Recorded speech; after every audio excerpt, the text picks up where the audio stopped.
بسم اللہ الرحمن الرحیم۔ السلام علیکم ناظرین، میں آپ سب کو اپنی ویڈیو پہ خوش آمدید کہتا ہوں۔ ناظرین، آج کی ویڈیو میں آپ کو بتانے جا رہا ہوں کہ حضرت علی سے کسی نے پوچھا کہ کوئی بھول جائے تو کیا کیا جائے، تو حضرت علی نے کیا فرمایا۔ یہ سچ ہے کہ امیدوں کے ٹوٹنے سے بہت دکھ ہوتا ہے، مگر یہ بھی سچ ہے کہ ہر ٹوٹی امید آپ کو رب کے نزدیک کر دیتی ہے۔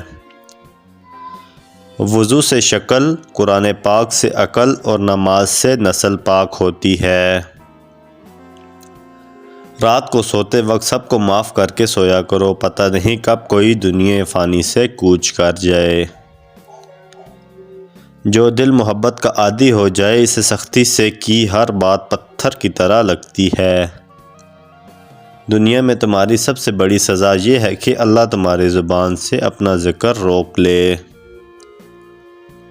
حضرت علی سے کسی نے پوچھا کہ کوئی اپنا بھول جائے تو کیا کیا جائے، تو حضرت علی نے فرمایا جو اپنا ہو وہ کبھی بھولتا نہیں، اور جو چھوڑ جائے یا بھول جائے وہ اپنا ہی نہیں۔ ویڈیو اچھی لگے تو لائک کریں، چینل کو سبسکرائب کریں۔ Thanks for watching all the friends.